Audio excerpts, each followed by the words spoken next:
Yo, welcome back to KAMMA. I'm Khalil Deal. Mandio. And we are KAMMA back for some action for UFC Fight Night Kansas City. This fight night is going to be a really a good one, man. This card looks really stacked. We got Ian Machado Gary versus Carlos Prates for the main event, but we're going to talk about our early predictions for the prelims, and we're going to talk about who's in the prelims. So starting off, it's going to be Chelsea Chandler versus Jocelyn Edwards. Then we got Timmy Kwamba versus Roberto Romero, Jacqueline Amarim against Polyana Viana, Cameron Simon against Malcolm Wellmaker, Damon Blackshear against Alatang Lee, Chris Gutierrez against John Castaneda, Evan Elder against Gage Young, and the main event of the prelims, Matt Schnell against Jimmy Flick. All right, Andy O, so set it off for us, man. The first fight of UFC Fight Night Kansas, man. Who you got in this one for Chelsea Chandler and Jocelyn Edwards? Yeah, so starting the card off with the ladies here. This isn't a very hard one for me. I'm going to have to go with Jocelyn Edwards. She should be the better striker here. She does have those nice kicks. And Chelsea Chandler's strategy is, she's going to have to get in there with not very good striking and try to get her down, use her bullishness to do so. But Jocelyn Edwards has improved on her takedown defense. Actually, she's improved everywhere as far as I can see, considering, from her first fight in the UFC till now. So give me Jocelyn Edwards, just win a decision based on better striking, more volume, and a little more damage. Yeah, man, I got to agree with you, man. Same here. I'm going with Jocelyn Edwards, man. Chelsea Chandler's not that great, man. She's more of a bully. She's famous for running away from Norma Dumont. We remember that fight where she almost ran through the cage. Yeah, we have to bring that up, man. What a moment, though. If that cage wasn't there, she'd still be running today. You know what I mean? She was gone, man. Like, that was horrible. She tries to fight like a bully, she uses her size advantage. She's a very big, thick girl. And she likes to like get her opponents to the, in the clinch against the cage and try to like bully her way. And land some striking, some big powerful punches and strikes against the cage, and that's what she likes to do. But she's facing somebody who's going to be the same height as her. Now on Topology, we got the right height. It's 5'8" versus 5'8". Here on SureDog, it's saying 5'6" for Edwards, 5'8" for Chandler. That's not right. They are the same height. Chelsea Chandler is going to be a little bit thicker, but I'm not worried about that because Jocelyn Edwards is also pretty thick. Both of these girls, they miss weight all the time. Yeah. I'm not impressed by Chelsea Chandler. She lost to Yana Santos in her last fight there. Didn't look good against Yana Santos, who's also pretty bad at 14-8. And she also lost to Norma Dumont. We saw how she ran away and got beaten up in that fight. Jocelyn Edwards, a way better striker, like you said. She sticks and moves. She's pretty good. And I can see her being the faster because she's going to be more in better shape than Chelsea Chandler, so she'll be faster. And I can see her out voluming in the strikes and landing more punches and hitting Chelsea Chandler with more damage. So I like Jocelyn Edwards also to win. We're going to call a decision as well in this one, man. I don't think anybody finishes anybody in this one. All right. So we're in agreement with the first fight of the prelims. Let's get to the next fight here. We got Roberto Romero versus Timothy Kwamba. So for this one here, man, I remember when Timothy Kwamba, there was a big hype with this guy coming out of Tough Enough, and his first fight was against Balagiocki, and it was a split decision where Balagiocki won that fight by split decision. I thought he looked okay in that fight, but I wasn't really overly impressed. And then I, decided to put a bet on this guy when he faced against Lucas Almeida, and he really disappointed me, man, and got beaten up pretty badly in that fight. I don't find Timothy Kwamba to be that great. He's got some okay striking, but he seems to be a little bit, green in there. Doesn't seem to be really, really good. His fight IQ is like pretty low. I like Roberto Romero. He's going to be the bigger guy in this one. Roberto Romero, he even though he lost his first UFC debut, but it was on short notice, and it was against David Onama. And you know, David Onama is going to be actually in this card later on, who's a really good fighter in David Onama, and he actually did go to a unanimous decision, and he actually won one round. He won one round in that fight. So I like Roberto Romero. I think he's a much better fighter. He comes in there, he's very angry, and he's very serious. He's got good striking. He's a very good, well-rounded fighter. He's got grappling. He can submit you. He's got knockout power too. So I'm going to go with Roberto Romero. I think he's just a little bit better than Timothy Kwamba in this one, man. How about you, Leo? Yeah, both these guys have underimpressed. I actually think Kuamba is the better, more skilled guy. He's a better technical boxer and just better overall in terms of skill level. But when it comes to Romero, how he's going to make that up into his fight is he likes to pressure. He likes to get in there. He likes to get inside. And he himself, he has decent boxing, some good combos he's going to try and use. The main thing here is that I find with Kuamba up until this point is that he breaks under pressure. That's the way he lost the fight against Almeida that you were talking about, and I think another fight before that. So that's exactly what Romero does well, given his shortcomings when it comes to the superior skill guy here in Kuamba. So I'm going to lean with the side of the guy who's going to pressure the guy who likes to crumble. So give me a Romero. And for the way he wins, I say Roberto Romero wins this one by a decision. I'll say a decision here. It's going to be a good fight. It should be a pretty close one, but I'll take decision also. Yeah. Yeah, I think he's just going to do a little bit better to impress the judges here. All right, so we're in agreement with the second fight of the prelims, looking good. Let's move on up to the next fight here. Ladies going at it again. Jacqueline Amarim against Polyana Viana. In this one here, it's your turn, Aaron. That's me. Yeah. Yeah, so here, what I've been noticing lately is that in these lopsided odds fights, when it comes to the women, we got another one here. When you have a very highly skilled BJJ pro against a striker here, who's going to be the underdog again, the BJJ girl seems to really run away with it early on lately. That's what's been happening. So I think the same thing's going to happen here. I think I'm calling Jacqueline Amarim, who's a decorated BJJ pro, to be able to get Viana down early and sub her out within the first round and a half. Polyana Viana does have some skills. She even has some knockout power when it's on the feet, and she does have a couple subs, but she doesn't really, that's not her place down there. And I think Amarim will find that sub. And Amarim's not going to mess around on the feet with Polyana Viana, I don't think. She knows her business, and she knows she's out to get that sub earlier the better. Give me Amarim. Yeah, man, I'm in agreement, man. I'm also on the Jacqueline Amarim train here. I think she's very good at 9-1. You can see Polyana Viana's got a lot of losses, man. 13 wins, 7 losses. You know, she's got more than half in losses there. It's quite a bit. Polyana Viana is a finisher, though. You can see she's got 5 knockouts and 8 submissions, no decisions. So she really goes out there and tries to finish her opponent. Otherwise, she'll lose by decision or get finished herself. Hey, for that matter, Amarim, all her wins by finish too. So. Yeah, exactly. And Amarim too is a finisher there too. She's got 2 knockouts, 7 submissions, no decision wins. I just didn't like Polyana Viana when she fights against women who know how to grapple well. That's where she struggles. Like against Jillian Robertson, she had a hard time in that one. She ended up getting knocked out in that fight. Against Yasmin Lucindo, who we also saw Yasmin Lucindo, getting outpowered by, who was it again? A few cards ago there, Yasmin Lucindo got beat up by the veteran there. I'm forgetting. Lemos. Yeah, Amanda Lemos. And you saw that she wasn't that great. And Yasmin Lucindo actually submitted Polyana Viana on the ground. So when it comes to fighters who know how to grapple and have good BJJ, she has problems. So Jacqueline Amarim is right there. She's got amazing BJJ. She's got black belt in BJJ, 7 submissions, 2 knockouts. She works with American Top Team, so her submission game is on point.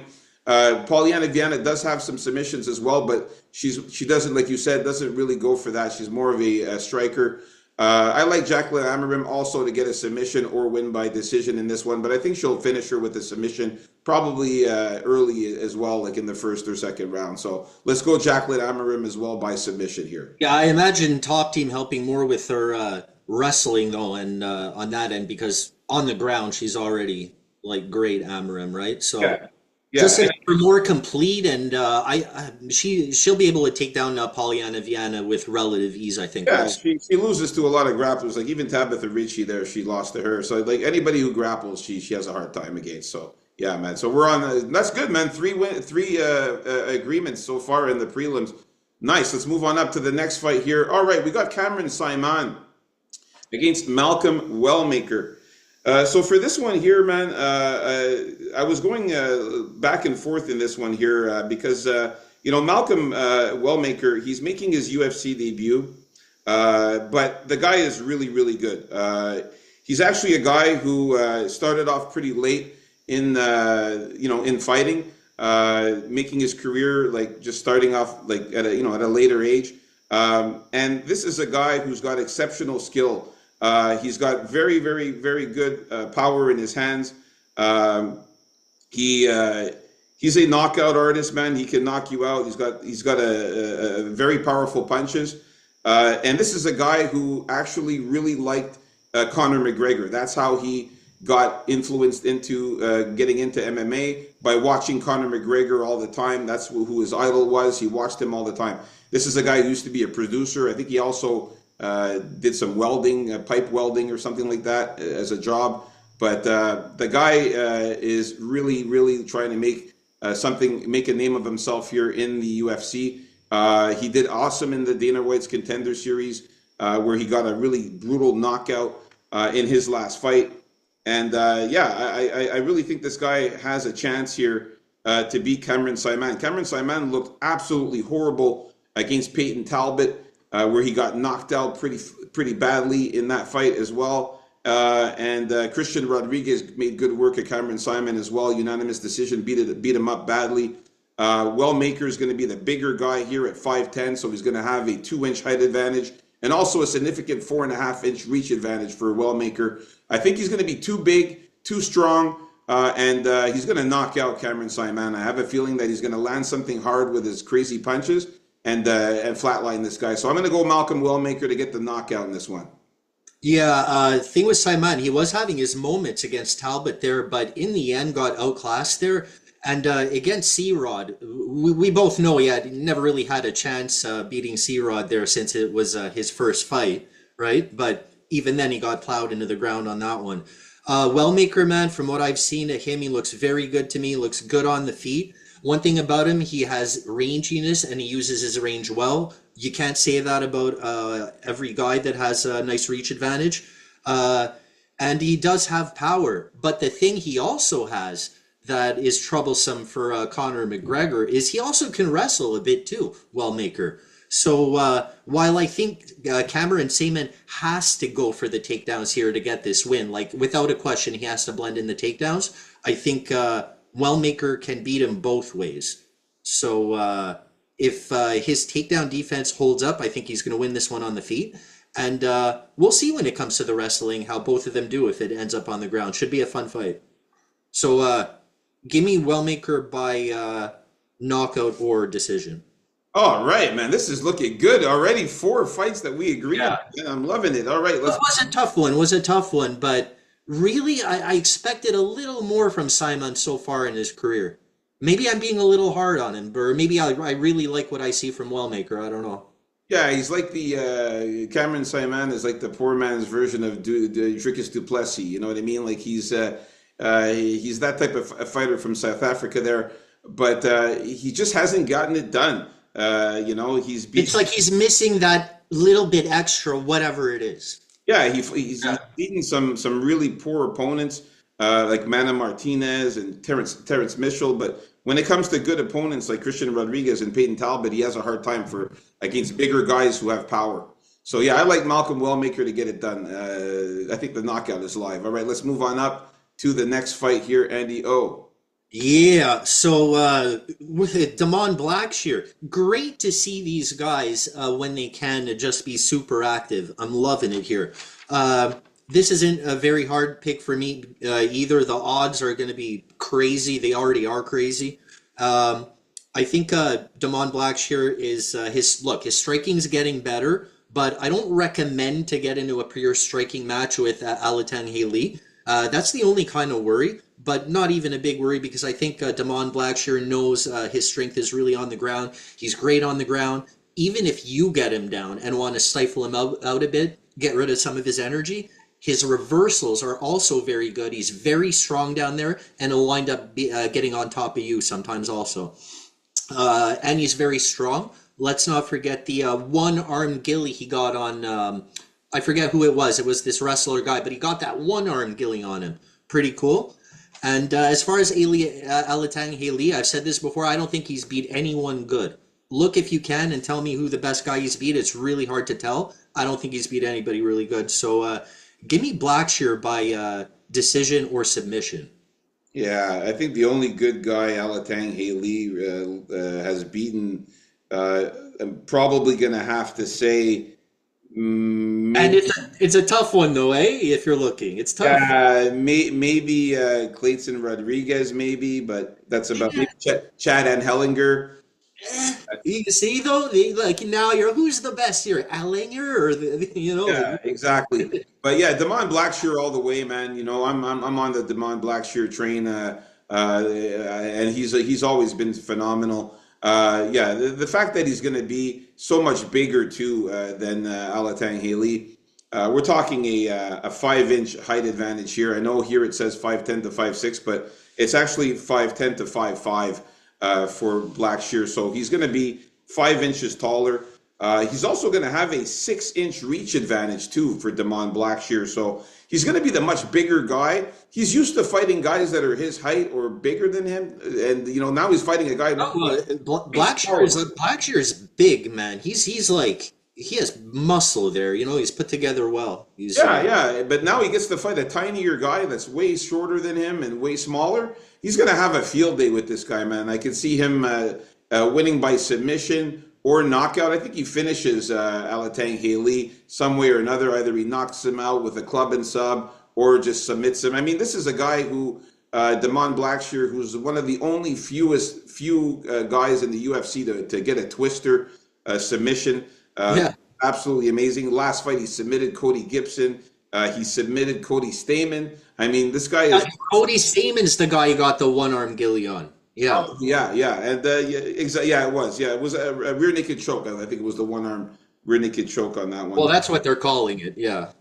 But yeah, man, I like Damon Blackshear here to destroy Alatang Haley.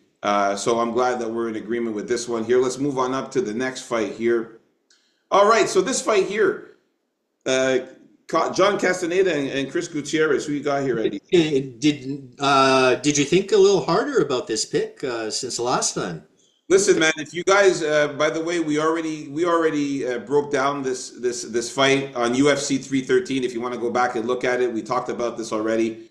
So yeah. Yeah, and also shoot us a like and a subscribe, man, if you like what you're hearing so far. But for this fight, I'm sticking with John Castaneda. I know it's probably not going to be the popular pick. I don't even know what the odds are this time around, but before Gutierrez was the favorite. And man, it comes down pressure. And I think Chris Gutierrez, what's his strength? It's his amazing kicks, right? And he likes to keep range for the most part and work his magic there. If you take that away from him and force him to fight off the back foot, he's like half the fighter he is. John Castaneda loves to make it a grindy kind of fight, loves to get pressure on you and box you up from in close. Also, Chris Gutierrez doesn't have the easiest time with grapplers, and John Castaneda will shoot for a takedown here and there, and I think he's going to mix it up, and if he has to, he's for sure going to try and get Gutierrez down. Also, Gutierrez, in my opinion, seems to get frustrated in his fights. And who better to frustrate him than the sexy Mexi? So give me John Castaneda by decision. I'm sticking with my pick, and I think we did the same thing in UFC 313. I got Chris Gutierrez, man. Yeah. We disagreed back then. We're disagreeing now. I'm going with El Guapo here, man. I did think that he's just a bit lengthier. I like his striking. I like the fact that he keeps that distance, as you mentioned. Those leg kicks are going to be a problem for Castaneda. I think it's going to slow him down. Give Castaneda a hard enough time to get close in to get those takedowns or to shoot for takedowns. I think with those leg kicks, it'll slow him down. I think he's going to outstrike John Castaneda on the feet. I think he's better. I think he's got more crisper, solid punches.